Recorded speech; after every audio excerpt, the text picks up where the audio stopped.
ต่อให้ดินน้ำมากีดกันเหวป่าพาสั้นขวางเอาไว้หักยอมข้างได้ฝากคนที่เข้าบ้านด้วยเด้อฝากกดไลค์แชร์กดติดตามและอย่าลืมกดกระดิ่งน้ำให้พวกเขาเด้อทุกคนที่เข้ามากรุณากดไลค์กดแชร์กดติดตามและกดกระดิ่งให้พวกเขาเด้อเซลอัดเป็นรู้กันแล้วเป็นเลยนะอยากให้มีแฟนมีคอยจักเธอแม่ได้เซลตอนกูอยู่วันกูเฮียนตอนกูเฮียนอยู่มากูมีกูสาวเนอะกูฟาดเรียบมาเลยว้าวนาตาชิลาดิสุนะฮะเมียนเสบดิเมียนบ่กูเคยเห็นแต่กูก็เรากำลังได้สมาสาวมึงขี้ได้กันมานี่ไงกูลองทำอันนี้บ่แม่นแม่แต่กูบ่แม่นแม่ได้ฟังแล้วเป็นนี่คิดกันสักนิดภาษากูละเอาละไปแล้วกำลังไปกินเบียร์วะไปเลยนี่แท้อุ้ยดูไปก่อนเลยมึงหาตัวไปฮัลโหลอ้าวสุภาพจังซี่วะ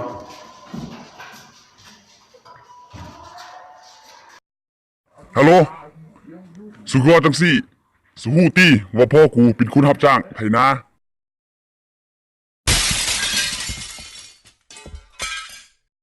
ซิวหามกูแม่หามแม่กูตีไปแล้วนะเอาเลยซิวกูเซมึงซิวเอา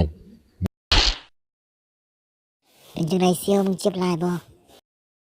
เอาเงินตัวนี้ไปรักษาหาห้วยนี่โอ้ก็เจ็บลายปีที่มหาลัยเจ็บแล้วมาแล้วจะกินดีเยอะมาก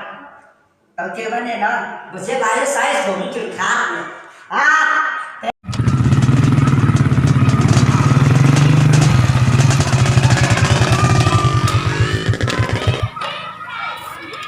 ที่หักรถเป็นยังพูด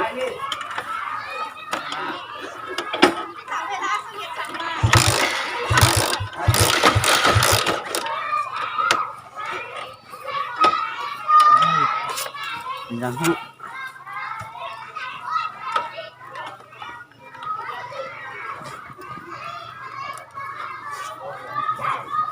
ะมันเป็นยังวะ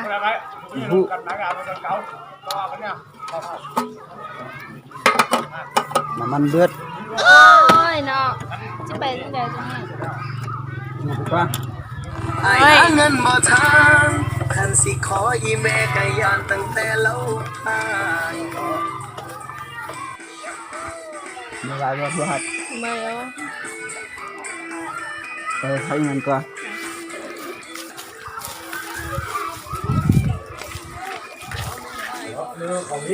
ไม่เอาว่าเดินเป็นแฟนคนจุนนี่คันขายมือขลังใดนี่ไอ้ขายตั้งดุนแล้วไอ้มีอย่างจีสะพายเลย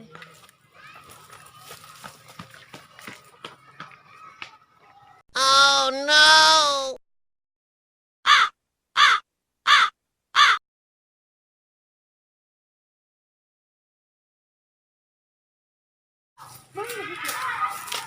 อ้าวสาว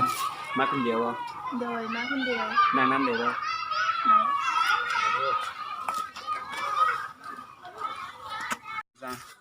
ซื้อสายดูซื้อโน้ตไอ้คอมเรียบได้ปะได้ I love you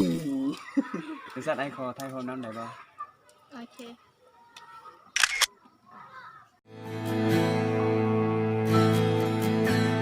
อยู่ก็ลาจะไปก็ไม่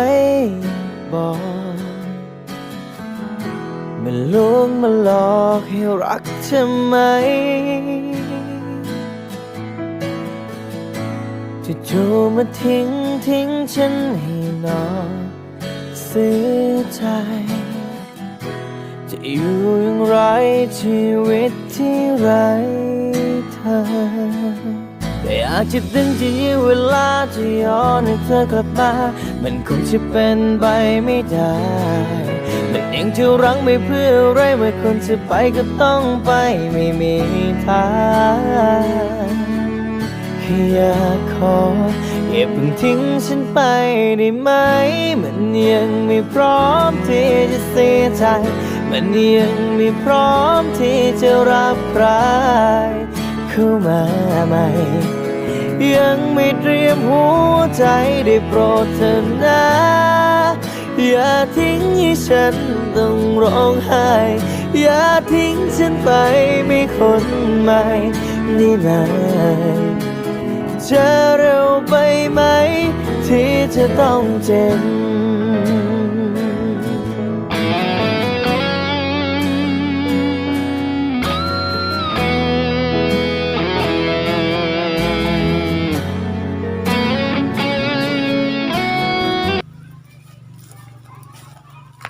มึงเป็นยังเซียวกูหักเซียวสาวกูไปกับผู้บ่าวอื่นเสียงกูฮู้นะมันอยู่ไสนี่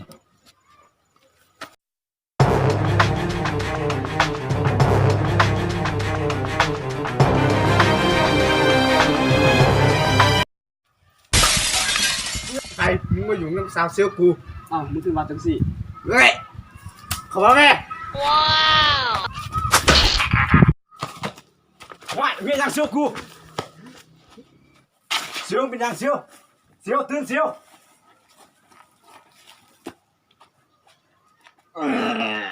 มันไม่ใช่แล้วเซียวมันไม่ใช่มันแล่แล้วเซียวมันแล่แล้ว